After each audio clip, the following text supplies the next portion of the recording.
correction du Formus 13. Donc, cette fois-ci, j'ai des x de chaque côté. Alors, je vais commencer par réduire. Est-ce que je peux réduire à gauche? Non. Est-ce que je peux réduire à droite? Non. Donc, je n'ai pas de réduction. Alors, j'ai des x de chaque côté. Il faut que j'élimine idéalement le plus petit des deux. Donc, 3x ou x. Donc, c'est x. Pour l'éliminer, je vais additionner ou soustraire le terme au complet pour l'éliminer. Donc, moins x. Si je le fais à droite, je le fais à gauche. 3x moins x me donne 2x. Ici, ça donne 0 égale 18. Je veux juste la valeur de x, donc il faut que j'élimine le 2. C'est quoi l'opération entre le 2 et le x? C'est fois. Donc, l'opération inverse de fois 2, c'est divisé par 2. Si je le fais à gauche, je le fais à droite. Donc, 2x divisé par 2 donne 1x. Et 18 divisé par 2 donne 9. Alors, x égale 9. Numéro 2. Cette fois-ci, est-ce que je peux réduire à gauche? Non, je ne peux pas additionner des x et des termes constants. Un terme variable, un terme constant, terme variable, terme constant. Donc, je ne peux pas réduire. J'ai des x de chaque côté, donc je vais éliminer le plus petit des deux. Alors, 3x est plus petit que 6x. Donc, pour que ça donne 0, je vais additionner ou soustraire le terme. Donc, ici, c'est moins 3x. Si je le fais à droite, je le fais à gauche, puis je le mets vis-à-vis le x parce qu'ils vont ensemble. Alors, ici, j'ai 6x moins 3x me donne 3x plus 14 égale 3x moins 3x, 0, plus 20, 20. Alors, je me retiens, le x est à gauche, alors il faut que j'élimine le 3 et le 14. Donc, pour éliminer, je fais l'opération inverse dans l'ordre inverse de PEMDAS. Donc, je vais éliminer le plus 14 en premier. Pour que ça donne 0, je vais faire moins 14. Si je le fais à gauche, je le fais à droite.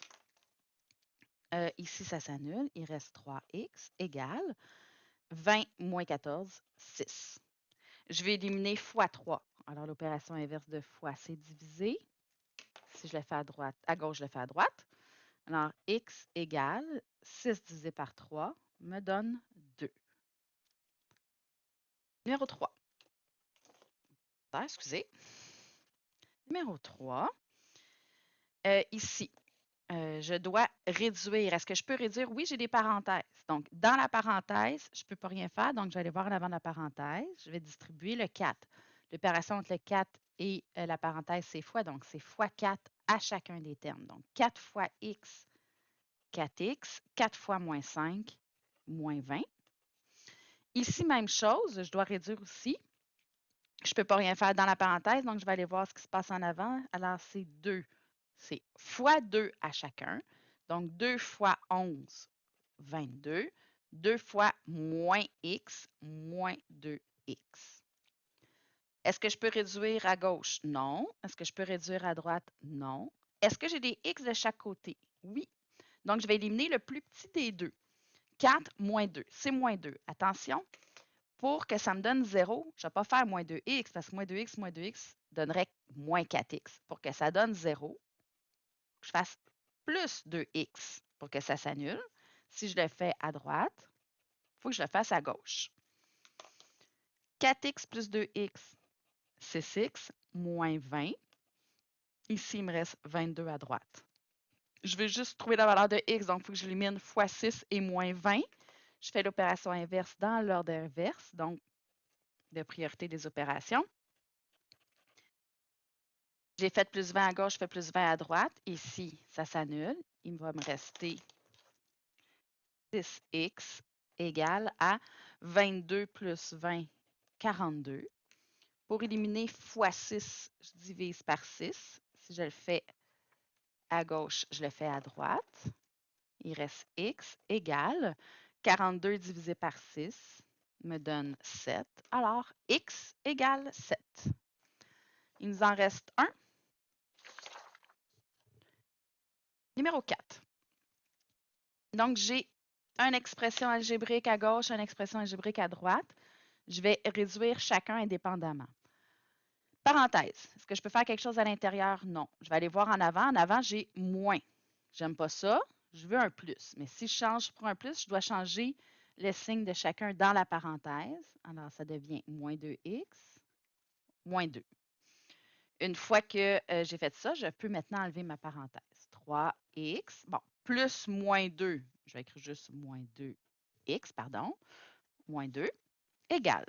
De l'autre côté, c'est une autre expression algébrique. Donc, je refais PEMDAS. Est-ce que je peux à l'intérieur? Non. Je vais aller voir en avant. En avant, j'ai fois plus 4. Donc, je multiplie par 4 positifs à chacun. Donc, égal. Moins 5x reste là. 4 fois 2x me donne 8x, positif, donc plus 8x. 4 fois moins 3, moins 12. Et le 2, ben, il n'est pas multiplié par 4 parce qu'il n'est pas dans la parenthèse. Je fais juste le réécrire. Est-ce que je peux réduire? Oui, j'ai deux termes semblables ici. 3x moins 2x, je peux les regrouper. Ça me donne x moins 2. À droite, j'ai deux termes semblables variables. Deux termes variables semblables, pardon, et deux termes constants. OK.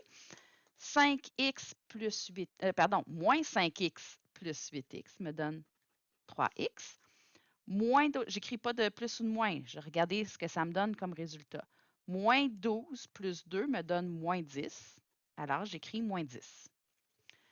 Je ne peux plus réduire. Je ne peux plus réduire. Donc, je suis rendue à résoudre. Est-ce que j'ai des x de chaque côté? Oui. Idéalement, j'élimine le plus petit des deux. Entre x et 3x, c'est x. Donc, pour que ça me donne 0, il faut que je mette moins x.